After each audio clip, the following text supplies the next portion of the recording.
Senhor presidente, senador Theomário Mota, senhores senadores, senhoras senadoras, assim como o senador Lindbergh, senadora Fátima, senador Paim, muitos outros que se manifestaram hoje, também apoiei a aprovação da PEC das diretas já hoje na CCJ. Foi um momento realmente de vitória e de alegria.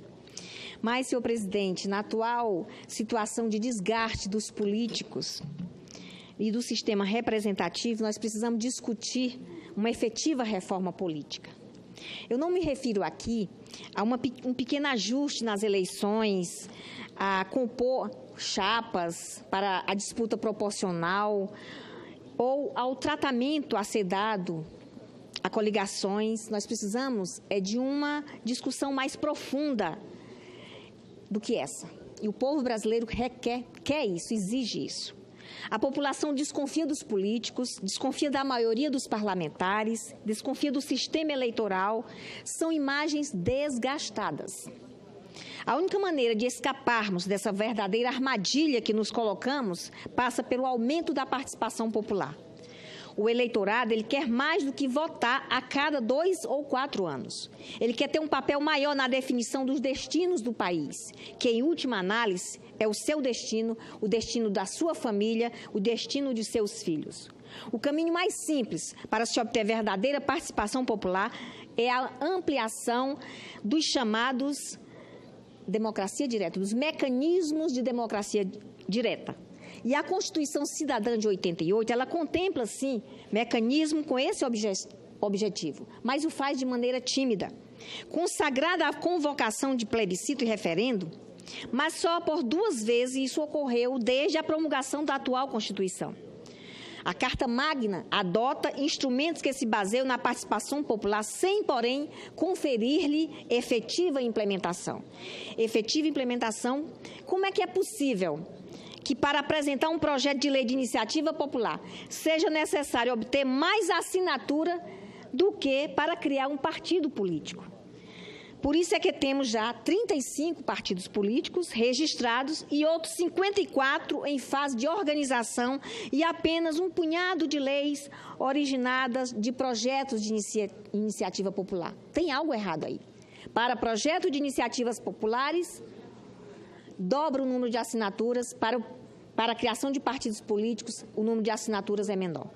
As democracias mais antigas da história começaram instigando a participação popular, a discussão e o debate entre os cidadãos, para que então fossem tomadas decisões coletivamente. Era assim na Grécia Antiga. Na democracia direta, a população não delega o seu poder de decisão. Nesse sistema de governo, a própria população decide diretamente sobre o que é de interesse público. Claro, nós estamos falando aqui de administrar a cidade, o povoado, a vila. Isso significa tomar todas as decisões que diziam respeito à cidade, assim como a realização de obras, a criação de leis e o julgamento de pessoas. É evidente que populações maiores inviabilizam a probabilidade de uma democracia direta participativa nesses moldes. Os princípios, porém, permanecem.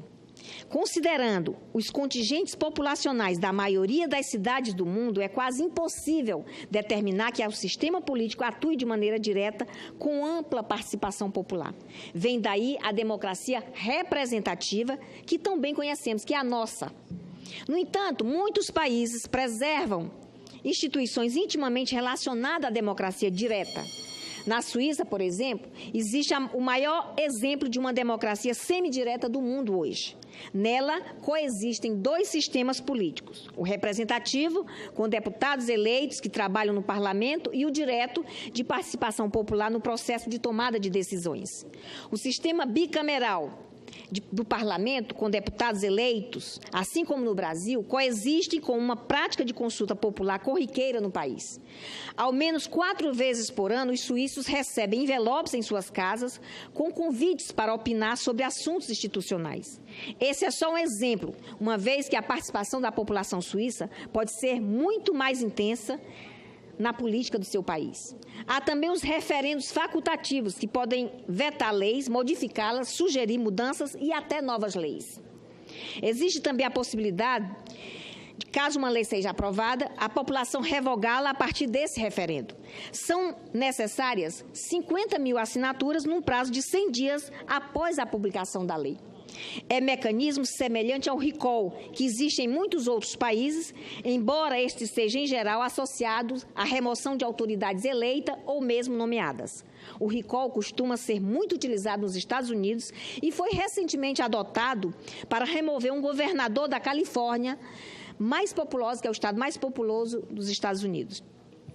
Na Venezuela, o recall se chama referendo revogatório e é mecanismo constitucional. Infelizmente, o governo de Maduro insiste em ignorá-lo, em detrimento da democracia do país. Não existe ainda o recall no Brasil, como não existe a candidatura independente de cidadãos não filiados a partidos políticos. Senhora Presidente, eu queria só 2 minutinhos para concluir o meu pronunciamento. Não existe ainda o recall no Brasil, como não existe a candidatura independente de cidadãos não filiados a partidos políticos. Já existe, entretanto, proposta de emenda constitucional destinada a adotar esse mecanismo. Infelizmente, essas iniciativas não tiveram sequência, o que talvez contribua também para o descrédito da classe política. Mesmo os mecanismos de democracia direta previstos em nossa Constituição adotam fórmulas que inviabilizam a sua prática. Para formalizar um projeto de iniciativa popular, são necessários perto de 2 milhões de assinaturas, quase inexequível. Pior, apesar de já contarmos com proposições nesse sentido, ainda não há mecanismos legais que permitam à população requerer prioridade de votação de projetos que lhe interessem ou definir regime de urgência nessa votação. Da mesma forma, inexistem instrumentos que permitam barrar determinados projetos. Imagine, senadora Fátima Bezerra, o peso que teria uma iniciativa popular que barrasse a atual reforma da Previdência, a reforma trabalhista, ou outra proposição duvidosa de popularidade, que o povo não aprova.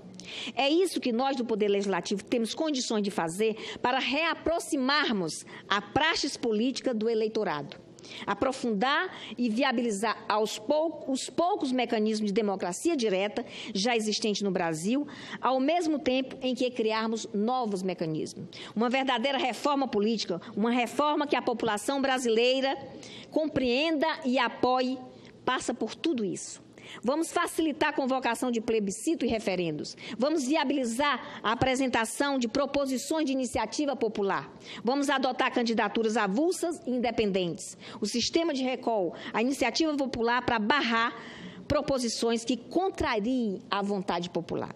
Assim, senhora presidente, quero deixar claro aqui, para concluir, só assim nós estaremos institucionalizando uma verdadeira democracia que se legitime mediante a participação direta e criativa do eleitorado. Então, senhora presidente, uma outra medida que eu acho extremamente necessária, que precisamos adotar o quanto antes para aperfeiçoarmos nossa democracia, é disciplinar o financiamento das campanhas eleitorais no Brasil. Nós precisamos fazer isso o mais rápido possível. Era isso, senhora presidente. Muito obrigada. Cumprimento a senadora Ângela Portela pelo seu importante pronunciamento. Vamos passar a palavra agora imediatamente ao senador Teomário. Nós estamos destinando, senador Lazier, 10 minutos para os oradores, independente se é o espaço destinado à comunicação parlamentar ou comunicação de liderança. Com a palavra, o senador Teomário Mota. Senhora presidenta. Só um momentinho, Teomário, deixa eu botar o som aqui.